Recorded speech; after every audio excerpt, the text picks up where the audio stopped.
네, 안녕하세요. 신박사 이설했습니다. 2022년 12월 15일 신박사의 장마감 복귀 방송 하도록 하겠습니다. 드디어 이제 올해 FMC가 모두 끝났네요. 마무리 마지막 FMC 회의는 50bp 0.5% 인상으로 이제 마무리가 됐는데요. 조금 이제 그래도 자이언트 스텝보다는 완화된 어떤 제스처들, 그리고 이제 아직은 금리 인하는 시기상조이지만 그래도 요것 자체로도 조금 시장에서는 엄청나게 뭐 충격이라든지 그런 것들을 받지 않았던 것 같습니다. 경기 침체 혹은 뭐 경기의 이제 뭐 둔화 정도가 이제 시장에서는 중요한 어떤 화두가 될 것 같은데요. 그 부분들 계속 체크를 하면서 이제 이렇게 또 얘기를 드리겠지만, 어쨌든 스마트 머니들은 이미 지난 10월달, 뭐 9월달, 11월달부터 종목들을 매수를 하면서 바닥권을 형성하기 시작하는 흐름이 전개됐고요.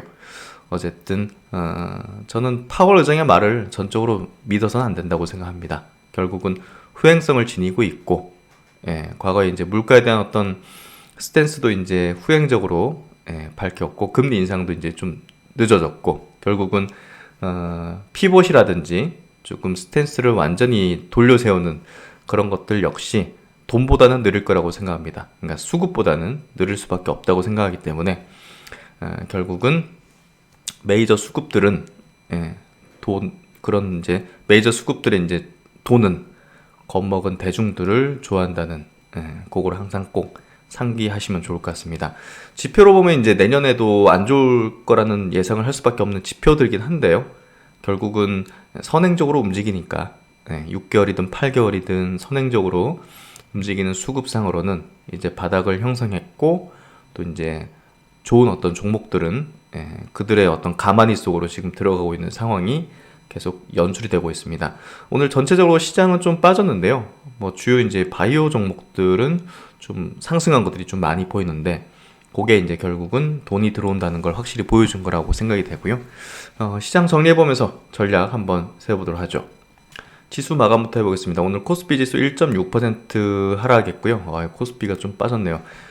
거래대금 6조, 그리고 상승 종목수 300종목, 하락 종목수가 540종목. 코스닥은 좀 덜 빠졌습니다. 0.8% 정도 빠졌고 722포인트, 거래대금은 4.6조. 하락 종목수가 200여 종목 많았기 때문에 오늘은 조금 이제 약세 느낌이 드는 그런 장세였고, 수급 구도도 오늘 기관이 코스피에서 4천억을 넘게 팔았네요. 나머지는 뭐 크진 않았지만 그래도 외국 기관이 현선물 동반해서 순매도하는 흐름을 보였습니다. 고객 예수금은 45조 원 수준에서 최근에 45, 46, 47, 45조 원에서 48조 원 사이 정도를 왔다 갔다 하고 있고, 신용융자잔고는 조금 떨어졌네요. 17조 1000억 정도.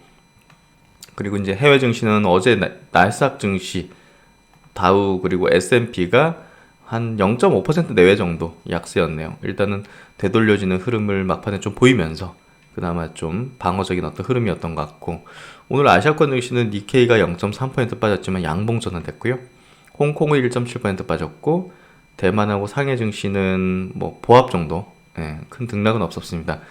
국내 이제 코스피 증시가 조금 빠진 편이죠. 그래서 어쨌든 어떤 종목이 빠졌나 한번 보면, 뭐 삼성전자, LG엔솔, 뭐 삼성 바이오로직스, SK하이닉스, 뭐 전부 뭐 2% 내외로 빠졌습니다. 그래서 시총 상위주들이 뭐 그냥 골고루 다 빠졌다. 특히 이제 네이버하고 카카오가 5%대 빠지고, 오늘 카카오뱅크가 9% 빠진 게 좀 크네요.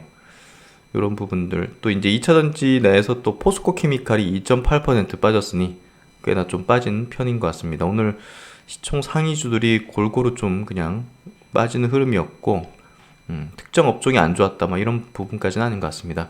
코스닥 시장 넘어가면 뭐 셀트리온 헬스케어라든지 셀트리온 제약도 1%, 2% 내외 정도 빠졌고, 에코프로 BM, LNF도 2% 내외 골고루 빠졌네요. 그래서 업종별로 이제 뭐 성장 업종 뭐 할 것 없이 오늘은 좀 전체 센티가 좀 조정받는 흐름을 보였던 것 같습니다. 오늘 지수 차트 흐름을 보면요. 코스피 증시가 그 120일선을 좀 하회하는 음봉으로 좀 됐던 것 같고요. 그리고 코스닥은 그래도 5일선을 받쳐냈습니다. 그래서 코스닥이 되려 이제 강한 흐름을 뭐 여전히 내고 있는 상황이다. 그렇게 좀 해석하면 될 것 같고, 그리고 오늘 그나마 이제 조금 더 방어적인 어떤 업종이 방산 업종이 좀 방어적이었네요. 한화 에어로스페이스라든지 한국항공우주, 또 세트레가이라든지 뭐 현대 로템 같은 경우도 뭐 시장보단 덜 빠졌죠. 그리고 이제 바이오는 굉장히 센 종목들이 많았습니다. 소마젠 같은 종목들은 뭐 상한가를 쳤고요. 결국 이제 그 매크로 환경 자체가 그 금리가 올라가는 흐름이 아니잖아요. 금리 올라가는 속도가 가파르게 전개되다가 이제 조금씩 둔화되는 그런 흐름이다 보니까 뭐 그거에 이제 반응한 거라 보면 될 것 같아요. 그래서 오늘 바이오 업종 또 신약주들이 좀 강세를 좀 띄었습니다.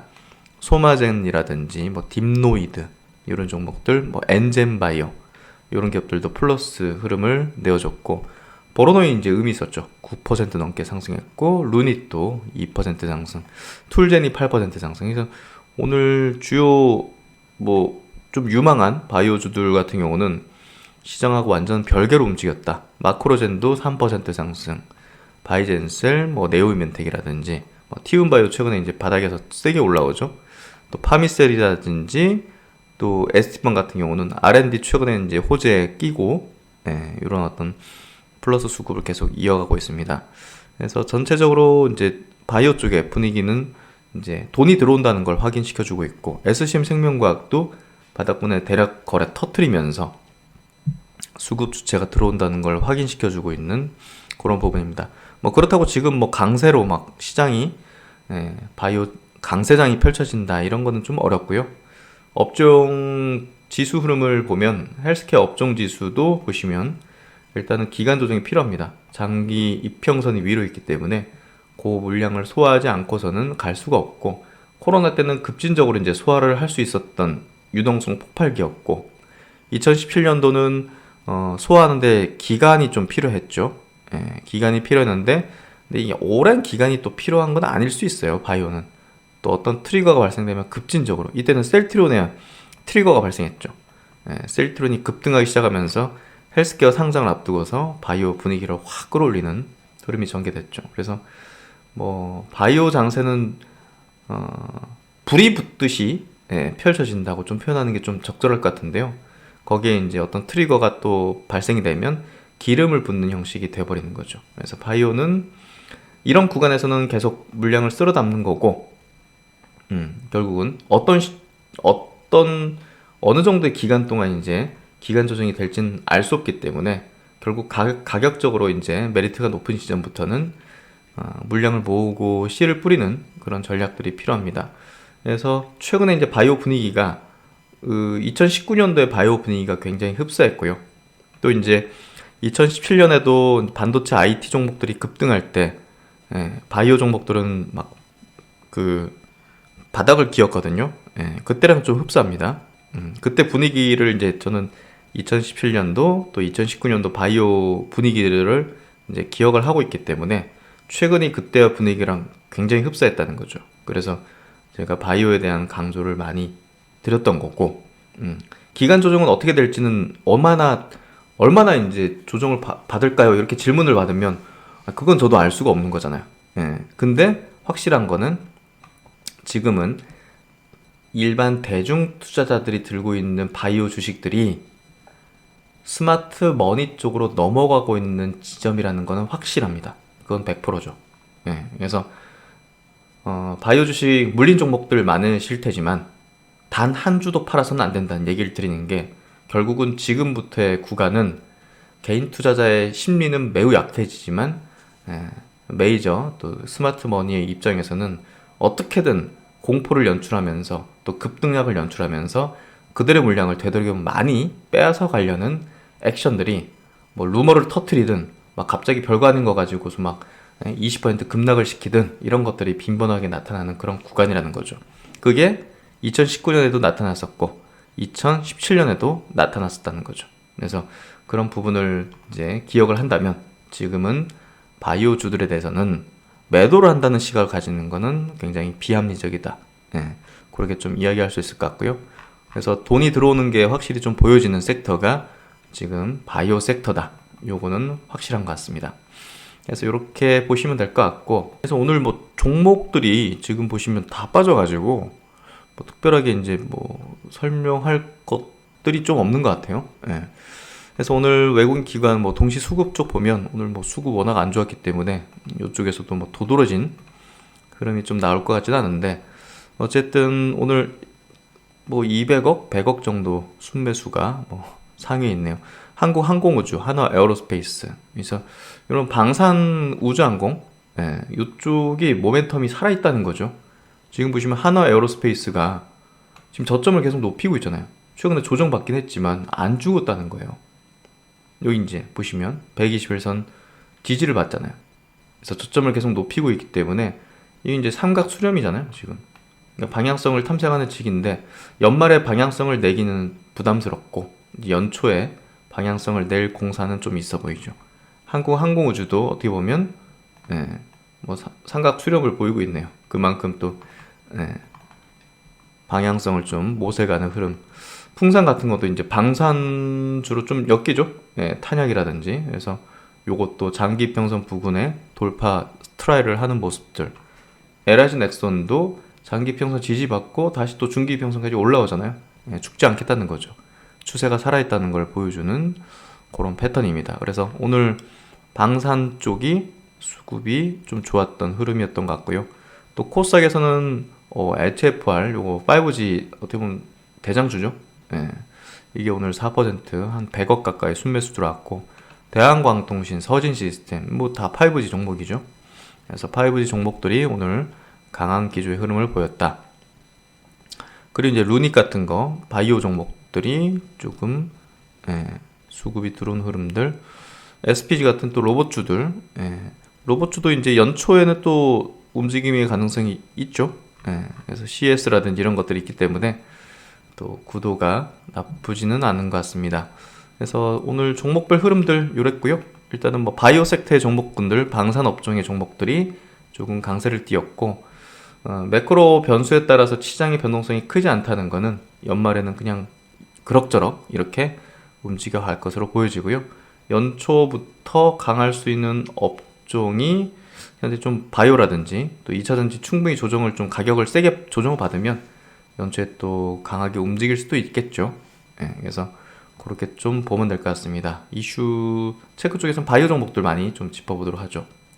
네, 오늘 이슈 정리는 당연히 뭐 FMC부터 먼저 체크를 해봐야겠죠.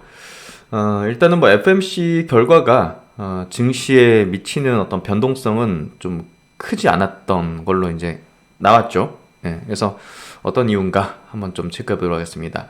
이번 FMC에서 금리는 뭐 다들 아시겠지만 0.5% 50bp 빅스텝 인상을 했습니다. 그래서 자이언트 스텝을 하다가 이제 빅스텝으로 내렸다는 거는 그만큼 뭔가 물가 압박이 기존보다는 조금 내려갔다, 이렇게 좀 인식했다 볼 수 있을 것 같고요. 또 이제 연준의 기준금리는 4.5%로 이제 올라왔는데, 이제 어떤 발언들, 뭐 점도표라든지 이런 것들이 더 중요하겠죠. 일단은 뭐 금리 인하에 대한 어떤 의중은 전혀 밝히지 않았습니다. 왜냐하면 이제 2% 목표 물가 수준까지 이제 될 수 있도록 금리 인상의 기조를 지속할 것이다고 얘기를 하면서, 증시가 이제 FOMC 금리 결정 이후 이제 좀 빠졌는데 뭐 이런 이유라고 보면 될 것 같고요. 뭐 인상 속도나 이런 것들은 긴축 여파 및 대내외 경제 상황을 고려하면서 판단하겠다는 걸로 볼 수 있을 것 같고, 경제 전망이나 이제 인플레이션 전망은 기존보다 안 좋아졌어요.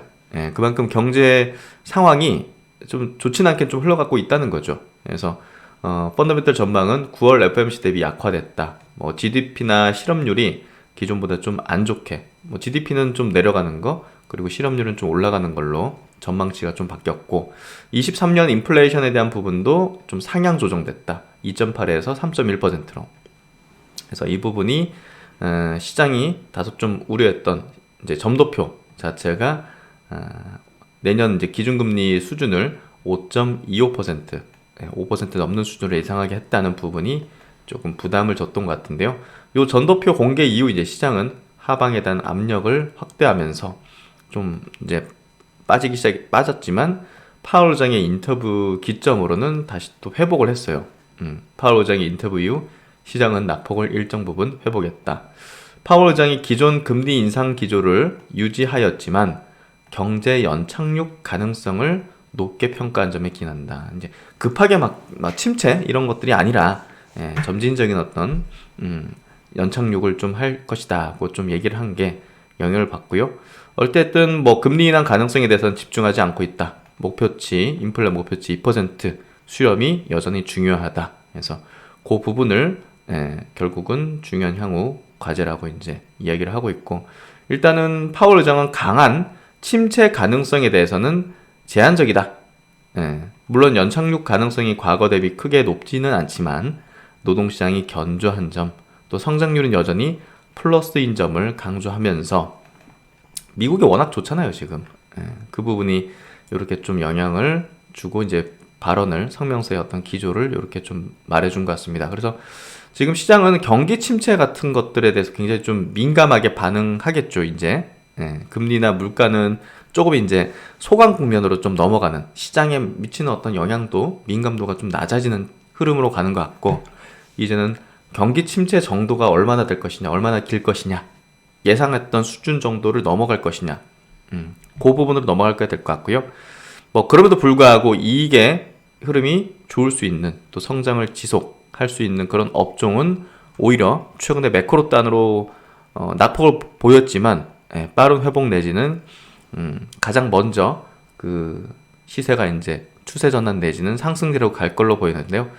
그 중에서 이제 헬스케어 2차 전지 쪽으로 많이 좀 강조를 드리고 있죠. 그래서 이익 추정치 선방했지만 11월 중순 이후 수익률이 벤치마크, 뭐 지수 대비해서 상대적으로 부진하였던 업종 내 순환매 가능성에 무게를 좀 둘 필요가 있다는 이야기를 하고 있고, 헬스케어 2차 전지, 조선 디스플레이, IT 가전, 자동차, 그 중에서 저는 요 두 가지 업종에 대해서 많이 강조를 드리고 있습니다. 이번 FMC는 어쨌든 뭐 크게 뭐 뭐랄까 시장에 충격적인 그런 것도 아니었고 긍정적인 것도 아니었고, 어쨌든 제목이 재밌어서 가져와 봤는데요. 12월 FMC는 산타가 되기 싫은 파월 해서 랠리를 만들기에는 좀 부족했던 그런 어떤 FMC 발언 정도였다 보시면 될 것 같습니다. 그래서 이제 오늘 FMC 결과가 사실 뭐 내년 최종 금리 수준은 높이긴 했지만 자이언트 스텝에서 이제 빅 스텝으로 내려왔고, 분명히 이제 어떤 기조적인 변화, 매크로단에 대한 정책 변화가 보여졌기 때문에 사실상 금리 변화 또 물가 변동에 따라서 가장 큰 영향을 받았던 대표적인 업종이 이제 바이오 업종이었죠. 그래서 오늘 바이오 업종이 이제 굉장히 강했던 거는 분명 어떤 명분이 있었고, 또 이미 메이저 이제 수급들은 바닥권에서 계속적으로 물량들을 흡수하는 그런 모습들이 전개됐었는데요. 뭐 그러다 보니까 이제 매크로도 변화된 게 확인됐고, 어쨌든 이런 기업들, 바이오 기업들, 정말 헐값에 있는 그런 기업들을 물량을 확보하려는 경쟁이 본격적으로 좀 벌어지는 것 같습니다. 그래서 오늘 같은 날 뭐 루닉 같은 기업, 제가 이제 신규 상장주 내에서도 많이 강조를 드렸는데요. 이런 기업들도 이제 급등을 하기 시작했고 바닥은 확인했다고 볼 수 있는 포인트인데, 간략하게 짚어드리면 이 그 분야별로 이제 가장 탑피권의 종목들이 있습니다. 우리가 이제 AI 이제 의료 기업들이 이제 국내에 한 10개 정도 되죠. 상장돼 있는 회사 중에서도. 근데 그 중에서도 가장 지금 기술적으로도 이제 입증이 돼 있고, 또 이제 글로벌적인 판매망까지 확보를 하고 있고, 또 이제 가던트 헬스라는 글로벌 이제 뭐 이 분야 또 독보적인 기업이 또 지분 투자까지 했고, 뭐 이런 것들을 이제 종합해서 본다면 결국 이제 루닛이 장외에서 뭐 1조 원까지 기대를 받았던 측면에서 본다면, 어쨌든 지금 상장 이후 뭐 2천억, 3천억 미만의 어떤 시총은 상당히 저렴하게 좀 형성되고 있다 볼 수 있을 것 같아요. 그래서 글로벌 피어 그룹들도 뭐 조단위 내지는 훨씬 높은 어떤 시총순을 내고 있다는 측면에서 본다면, 루닛이 재평가, 그리고 이제 바이오 어떤 분위기가 좋아지면 다른 종목보다는 좀 강한 어떤 상승의 어떤 흐름도 낼 수 있다는 거죠. 그래서 이 기업이 가지고 있는 여러 가지 어떤 그 제품들 중에서 이 면역항암제, 바이오마커를 발굴해서 면역항암제 치료 반응 예측에 활용하는 요 루딧 인사이트. 예, 요게 이제 조금 더 우리가 좀 주목도를 가질 필요가 있는 것 같고요.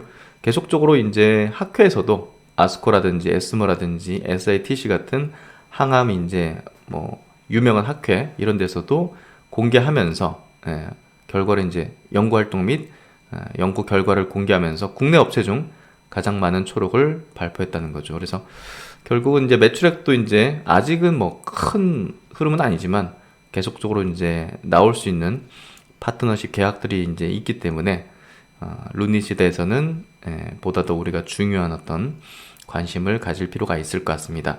주요 의료 AI 업체 기업 가치를 보더라도 글로벌 피어 대비해서 현저히 낮은 수준에 지금 위치하고 있다는 거, 이 부분도 중요한 어떤 투자 포인트라고 볼 수 있죠. 그리고 오늘 또 10% 이상 급등한 종목인데요. 신규 상장주였던 보노로입니다.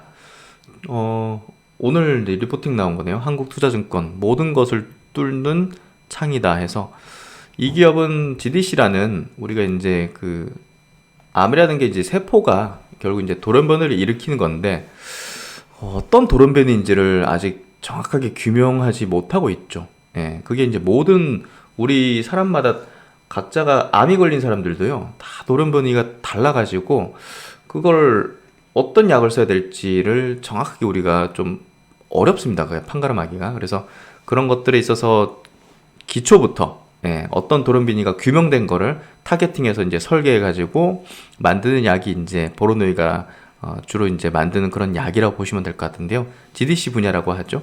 그래서 이 분야 자체에서 글로벌적으로도 굉장히 지금 보로노이는 높은 수준의 그런 어떤 기술을 입증하고 있는데요. 지금 5건의 기술 이전 계약을 맺었는데 모두 전임상 단계에서 진행이 됐고요. 주로 타겟팅하는 게 이제 우리가 타그리스라고 알죠. 비소세포 폐암의 이제 블록버스터. 그것도 이제 GDC로 이제 개발된 약인데, 그 타겟팅, 비소세포 폐암의 타겟팅 이제 파이프라인이 이제 보로노이의 어떤 강점 그리고 포텐셜이라고 보면 될 것 같습니다. 그 비소세포 폐암 시장이 어마어마하게 크기 때문에 그런 부분에서 보로노이가 높은 어떤 기대 가치를 받고 있는 상황이고요. 특히나 이제 이 부분 보시면 좀 놀랄 텐데 신약 후보 물질 개발 역량이 실험 숫자로 이제 드러나는데 연간 화합물 실험 데이터 수는 55만 건에 이른다고 합니다. 신물질 합성 개수만 연간 4,000개 이상.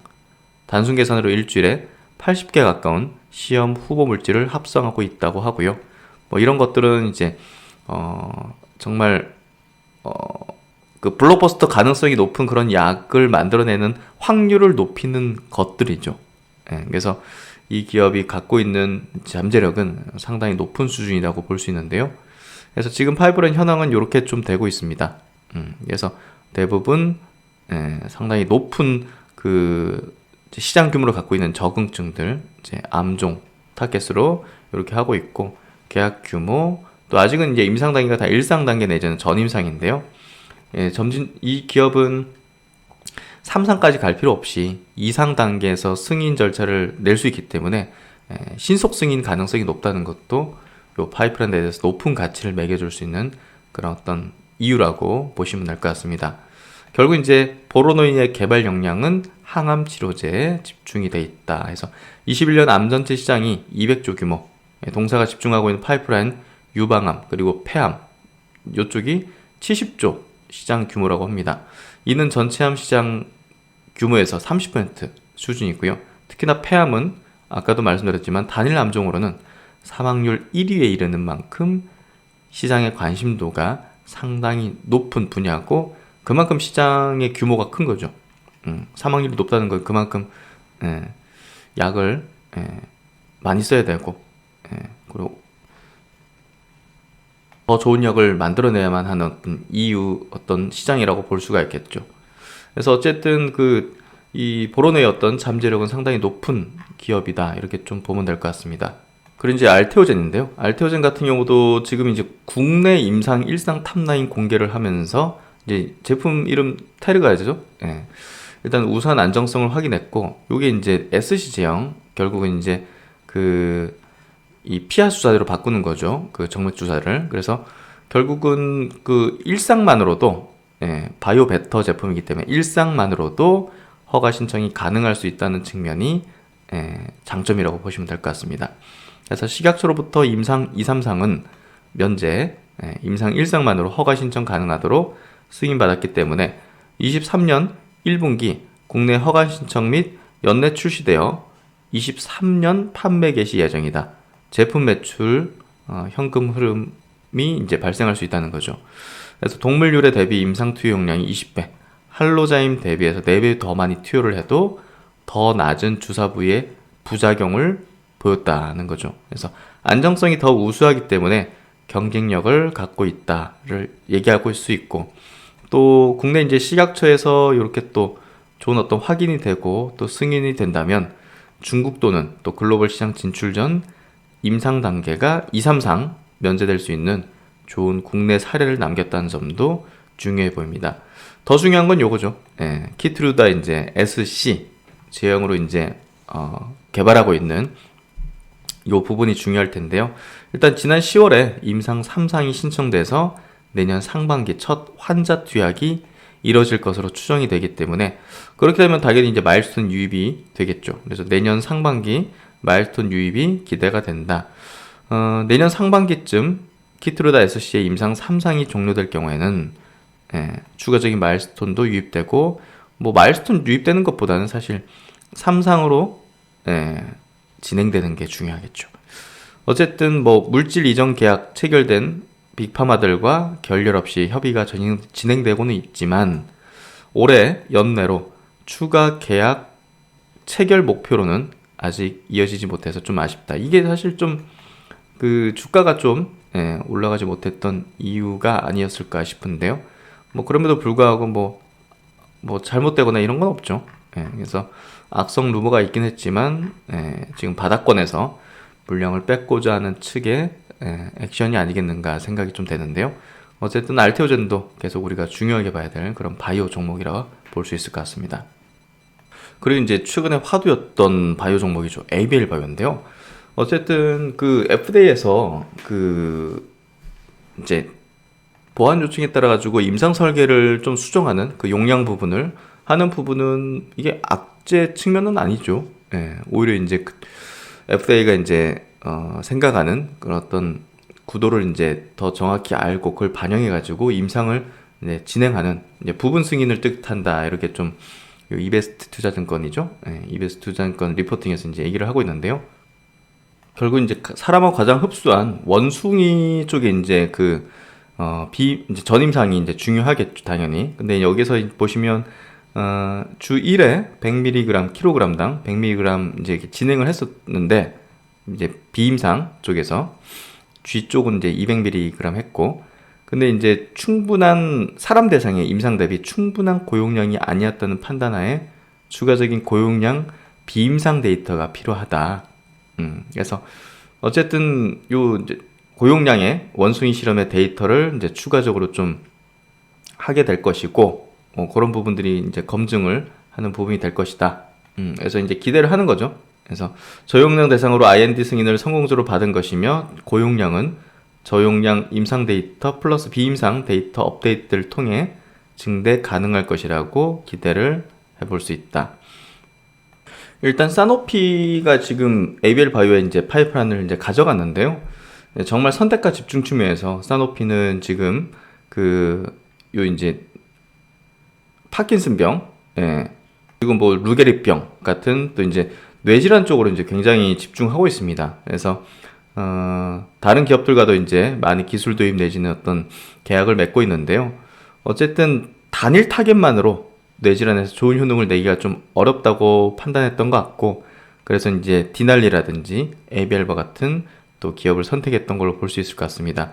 어쨌든 요 비임상 데이터를 이제 오랜 기간 받아보면서 ABL바에게 만족을 했다는 거죠. 그래서 마일스톤을 지급했고, 일단 FDA 측은 최근 부작용 이슈가 좀 대두되는 뇌질환 쪽에 대해서 상당히 좀 보수적인 의견들을 좀 갖고 있는 걸로 우리가 볼 수 있는 거죠. 하지만 저용량을 대상으로 IND 자체는 성공적으로 진입을 했기 때문에 시약이 미국에 도착하게 된다면 내년 1분기 안으로 첫 환자 투여 및 마일스톤 유입 스케줄은 그대로 유지될 것이다. 이렇게 이베스트에서는 예상을 하고 있습니다.